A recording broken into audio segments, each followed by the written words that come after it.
¿Dónde nace ese miedo visceral a perder cosas? ¿Es un hábito emocional heredado y educado o es una evaluación meramente material? ¿Es apelar a la conciencia de propiedad o es sufrir un sentimiento de desarraigo? En ocasiones es posible y además probable que la reacción no sea tanto por lo que perdemos, que también, sino por la sensación interna de vacío y abandono que sentimos al dejar de poseerlo. Es por ello que la causa de un pesar, consecuencia de una pérdida, es tan identitaria y única como el número de personas que la sufren. ¿Os habéis fijado en cuánto se molestan algunas personas porque acaban de perder el bus a sabiendas que en 5 minutos pasará otro? ¿Y esa desazón que nos invade cuando perdemos a un amigo y que, poco tiempo después y tras un periodo de reflexión, comprendemos que ni siquiera fue compañero? Estas situaciones suelen atesorar una carga de conflicto o riesgo baja e incluso nula en lo que a quebranto vital se refiere. Aún así, es un hecho tan internalizado que lo asumimos como cotidiano, hasta el punto que puede llegar a parecernos molesto su postulado si uno se identifica como protagonista de dichos escenarios. Y entre todas las modalidades posibles y probables de pérdida, existe una relacionada con el ámbito profesional y la consecución de un cargo o posición. El sentimiento de posesión está muy arraigado en el ser humano, hasta el punto que, en no pocas ocasiones, lo extrapolamos a situaciones en las que trasciende incluso el sentido común. Y aquí es donde ese puesto o posición antes comentado, transcurrido el preceptivo tiempo de consolidación, entra en un proceso de enquistamiento progresivo y es conscientemente flanqueado, cual defensa numantina, por un ejercicio de atención férrea a cualquier movimiento cercano que pueda acercarlo al riesgo de pérdida. ¿Cómo veis este planteamiento? ¿Os parece relevante o se os antoja un hecho baladí? ¿Os resulta familiar el escenario con tan solo presentarlo? ¿Tenéis conciencia de haberlo vivido? Venga, dejemos de lado las preguntas y entremos en materia. Soy Guillermo Llofriu y esto es Perfiles Inquietos. Una vez más, me permito la licencia de contaros una historia. Cuentan los lugareños que años ha, en una fundación de reciente creación y amparada por una agrupación empresarial, el profesional elegido como responsable del área digital e Internet gestionó su presencia en un evento empresarial, donde dar a conocer la fundación y sus ventajas para el tejido empresarial.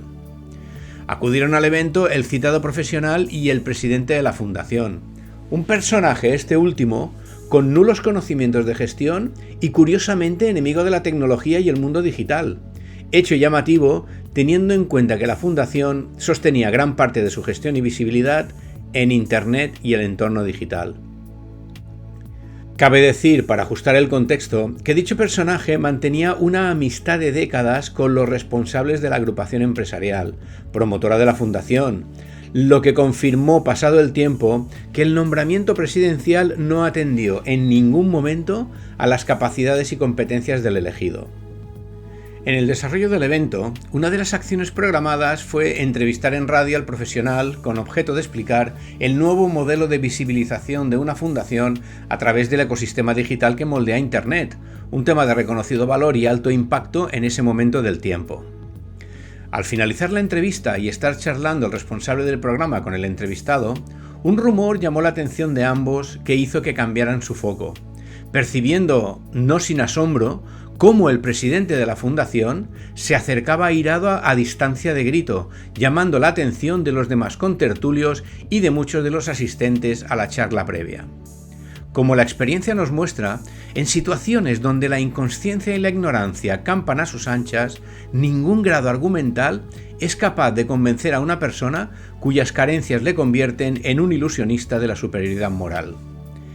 En este caso, su único interés era aparecer en un medio radiofónico, aunque no fuese capaz de diferenciar, y así lo demostró en sus palabras de presentación de la fundación, el concepto MSN, referido al Messenger de Microsoft, con el concepto SMS, el sistema de mensajería directa vía móvil, provocando dicha confusión, rumores y hasta alguna sonrisa. Y lo más inquietante de la situación es que tuvo que ser el propio profesional entrevistado quien se disculpara con el resto de presentes por tan triste comportamiento. Mientras que quienes conocían al profesional de hacía años le preguntaban con incredulidad cómo era posible que estuviese arrancando un proyecto con un individuo capaz de demostrar sus carencias y ausencia de valores de esta forma. Michel de Montaigne, escritor y filósofo francés del siglo XVI, postuló: toda persona honrada prefiere perder el honor antes que la conciencia. Porque esto va de conciencia, y si algo aflora esta historia es que cuando la mediocridad es elevada a puestos de responsabilidad, de la mano del amiguismo y el interés por manipular organizaciones a gusto propio, sin atender a las capacidades y competencias del designado, la inconsciencia e ignorancia inducirán al designado al abandono del desarrollo global de la organización para centrarse, de forma creciente, en diseñar muros de irascibilidad con los que defender su fortín. Seguro que a muchos os suena el principio de Peter, que hace referencia a que las personas que realizan bien su trabajo suelen ser ascendidas hasta llegar a un puesto en el que son incapaces de cumplir con los objetivos planteados para el mismo, alcanzando así su máximo nivel de incompetencia. No escapa a casi nadie que estas situaciones, todavía tan comunes en la actualidad, son hechos relacionales de proporción inversa, es decir, cuantos menos mimbres tiene el designado, mayor es el grado de irascibilidad con el que es capaz de atacar a quienes él intuye que amenazan su puesto. Cambiemos la perspectiva sin movernos de sitio. Cuando llegas a una posición profesional, sin entrar ahora en el merecimiento que a ello te haya conducido, sientes una mezcla de satisfacción por lo conseguido y de miedo siempre que piensas en la posibilidad de perderlo. Por regla general, y por muy seguros que nos sintamos en el puesto, ese miedo no suele desaparecer nunca, y aunque flote en su mínima expresión, puede mantenernos atentos y convertirnos, por aprendizaje y desarrollo, en mejores profesionales. O también puede ser un catalizador que nos incite a defender, como sea, lo que hemos conseguido. Porque nunca llegamos a ser inmunes al miedo a la pérdida, siendo susceptibles a sus efectos en caso de percepción de peligro inminente, tanto si este es real como imaginario. Porque cuando hablamos de miedo, siempre hablamos de supervivencia. Si recordamos el miedo primigenio que nos permitía escapar, en algunas ocasiones, de un tigre dientes de sable, que no existan hoy día debería impedirnos sentir ese miedo con la misma intensidad. Sin embargo, nuestro cerebro no funciona así, y aquí aparece nuestro día a día para confirmarlo, convenciéndonos de que somos perfectamente capaces de sufrir un miedo irracional por cosas absolutamente racionales y que no atentan en absoluto contra ningún aspecto vital de nuestra existencia. Porque la genética es poderosa, y muchas de nuestras huellas impresas acumulan decenas de miles de años de impacto. Pensemos que si con 50 años no tenemos problema alguno en argumentar que ya no somos capaces de aprender a manejar un CRM para gestión comercial, tan solo por miedo a no dar la talla, ¿qué no inducirá un miedo arraigado de decenas de miles de años? Y si adornamos el cuadro con otro color, como es la resistencia al cambio, y lo mezclamos con el miedo frente a la posibilidad de perder el estatus, podemos estar mirando de frente a una combinación cognitivo-visceral que puede convertir a una persona en alguien malintencionado y hasta peligroso. Con las cosas claras, entremos de puntillas en el mundo de las organizaciones. Dadas las particularidades del tejido empresarial, cada sector atesora especificidades que permiten la presencia y convivencia de organizaciones que atienden esos aspectos diferenciales. Por ejemplo, hay profesiones en las que uno puede actuar por cuenta propia como profesional o puede elegir abanderar un modelo empresarial. En este escenario pueden convivir perfectamente organizaciones que agrupen a los profesionales con organizaciones que agrupen a las empresas. Imaginemos pues que soy el presidente de la que agrupa profesionales y que con los años he conseguido una posición de privilegio, no solo por ser el máximo responsable de la misma, sino por contagio y herencia corporativos de la organización que presido. En este entorno puedo sentirme orgulloso de estar donde estoy, un puesto de privilegio y reconocimiento profesional. Si apelamos al sentido común, percibimos con claridad que si a la vez existe una organización que agrupa empresarios de ese mismo sector, cada una ha nacido según las especificidades concretas de su representado, lo que las convierte en ejecutiva y funcionalmente diferentes de base, y con el poderoso valor añadido que el desarrollo y crecimiento consciente de ambas organizaciones potenciará el sector, ya que dinamizará al mismo en cada una de sus vertientes. Sin embargo, la calma no dura eternamente, y llegado un día, porque siempre llega ese día, emana del lado oscuro de la fuerza, y nunca mejor dicho, la lapidaria frase: esto es competencia nuestra y de nadie más, dejando en el ambiente un cierto aroma a conflicto en ciernes. Pongamos un ejemplo metafórico para concretar. Imaginemos que soy un mecánico de coches y de pronto y después de una llamada voy a reparar una avioneta aun sin ser esa mi competencia. Ya de entrada no cabe duda que el mecánico de aviones reivindicará sus competencias profesionales frente a las del mecánico de coches, basándose en las especificidades de las avionetas, que por sentido común y aunque estemos hablando de motores, son diferentes. Demos un paso más e imaginemos que como mecánico de coches tengo tanta influencia que consigo ir a reparar la avioneta sin que el mecánico de aviones pueda impedirlo, por mucho que reivindique de forma argumentada su posición en esta situación. Llegados a este punto os pregunto, en adelante, ¿quién pondrá impedimentos al mecánico de coches para que siga reparando avionetas? Porque parece que hemos entrado en un escenario inconsciente donde quien no debe hacer, hace, y quien no hace, debería hacer. Ricemos el rizo. ¿Qué sucederá si además, con escaso conocimiento sobre las competencias y capacidades del mecánico de avionetas, por muy mecánicos que seamos ambos, empiezo a desacreditarle para acreditarme yo y así marcar más distancia? Porque en este terreno conquistado, viendo que puedo quedarme con todo el pastel y con la vanidad a flor de piel, me atrevo incluso a tildar, en un acto falaz y rastrero, de poco profesional y poco competente al mecánico de avionetas, sin conocer su realidad y tan solo porque soy capaz de gritar más o porque mi influencia, en este caso con el dueño del aeródromo, tiene mucho más peso que el valor profesional de un mecánico de avionetas. Y os pregunto, ¿cuál pensáis que será a partir de ahora el escenario del mecánico de avionetas? ¿En qué lugar queda si su posición de derecho es abordada e invadida por quien no tiene las competencias demandadas y sí medios dudosos para hacerse con el negocio?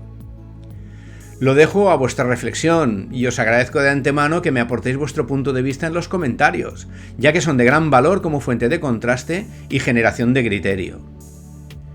Después de la metáfora, volvamos a las organizaciones y al aroma de conflicto en ciernes que habíamos dejado impregnando el aire. Si cada organización tiene definidas y redactadas sus áreas competenciales, dependiendo de las especificidades derivadas del sector, ¿por qué de manera recurrente aparecen dudas sobre la idoneidad y relevancia de las competencias de alguna de ellas? ¿Es que no están claramente redactadas en los estatutos y funcionalmente definidas en las políticas organizacionales? ¿Por qué de pronto alguien infringe esos preceptos y empieza una cruzada corporativa cuya primera batalla es desacreditar al lícito poseedor y administrador de dichas competencias, buscando además su descrédito con objeto de acreditarse el mismo?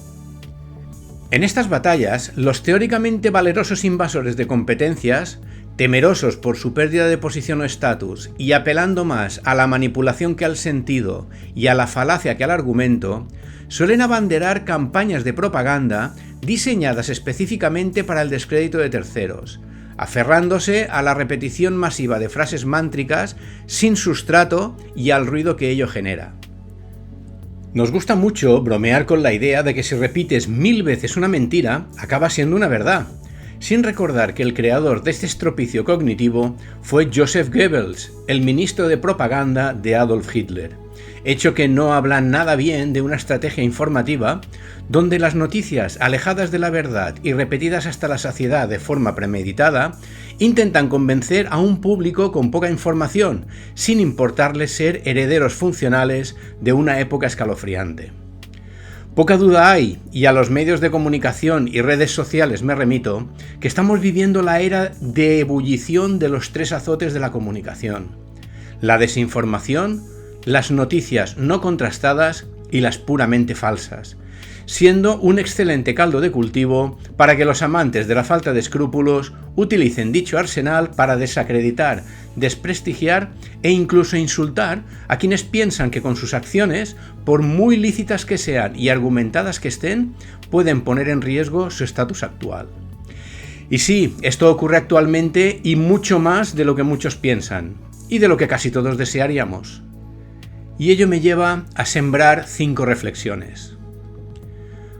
Quien no siente vergüenza de gritar falacias en público, posiblemente tendrá más gente a su alrededor que quien habla con voz calmada sobre argumentos contrastados. Cuando la impunidad es herencia en un cargo o posición, su poseedor acabará sintiéndose libre de utilizar la manipulación sin escrúpulos ni límite.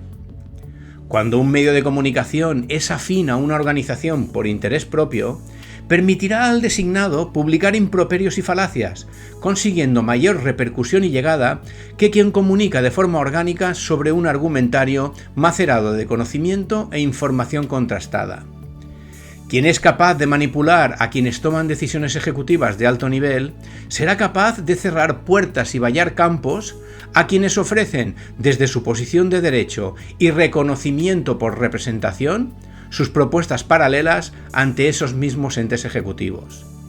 Y quien quiera excederse en sus competencias por interés propio, olvidando incluso a quienes representa, suele centrarse en desacreditar a quienes ostentan las competencias que están usurpando y manipular el escenario de tal forma que quien carece de información o posibilidad de contraste acabe creyendo por repetición que el competente es él. Y no me gustaría finalizar sin antes darle la vuelta a la moneda, porque esto va de 2 caras. Dicen que la esperanza es lo último que se pierde, lo que no implica en absoluto que haya que vivir solo de esperanza. Sin embargo, si algo es esperanzador, es que la unión sí hace la fuerza, que Internet es una excepcional y poderosa herramienta y que el conocimiento seguirá siendo el sustrato de desarrollo de quienes abanderarán sin duda las próximas décadas. Por ello, quiero hablar de la humildad, como uno de esos valores esenciales del ser humano, condenado al ostracismo y cuya urgencia de recuperación es directamente proporcional a su velocidad de decadencia. Si se pierde la humildad, el ego progresa como una enfermedad. Quiero hablar del compromiso, que induce a quienes lo esgrimen a luchar por lo que en su momento indicaron que iban a defender, y que tristemente y en multitud de ocasiones queda adherido tan solo a esos primeros días en que se inició la aventura a la que dieron el sí con tanta convicción. Quiero hablar de la honestidad, la premisa de que las personas deben ser como son y no como quieren los demás que sean. Y por supuesto deben actuar en consonancia con su ser, aunque el peso actual del postureo y el doble rasero, ingredientes virales de la hipocresía, sea mucho mayor que el valor del ser en sí. Y quiero hablar del miedo, más concretamente de su opuesto, que más que el valor, lo encontramos en la confianza. Cuando hay confianza plena, no existe el miedo, y ese es el arma para luchar contra quien viola esa confianza de forma sistemática, contra quien promete defenderte, y su recorrido llega tan solo hasta el instante en que, engañado, dejas de sentirte representado.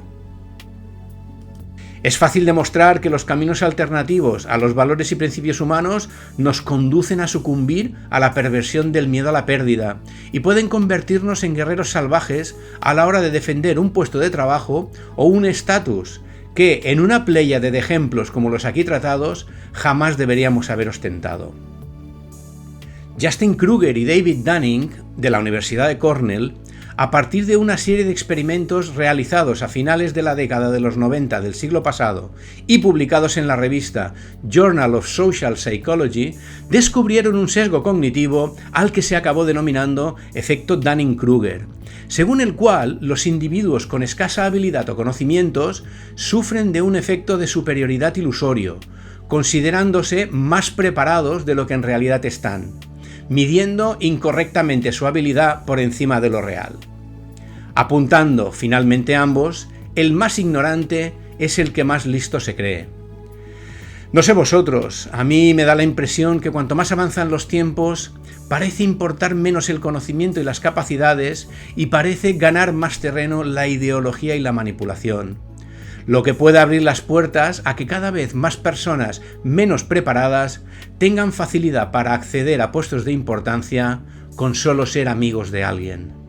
Y queda claro que en estas situaciones el principio de Peter ni se aplica. Fue Bertrand Russell quien dijo: el problema de la humanidad es que los estúpidos están seguros de todo y los inteligentes están llenos de dudas. No permitamos que unos pocos, pervertidos por el miedo a perder su estatus, sigan manejando los hilos de una estructura de la que dependen muchos. Como cierre y como ya es costumbre, os listo los conceptos clave del audio que recojo también en la caja de texto.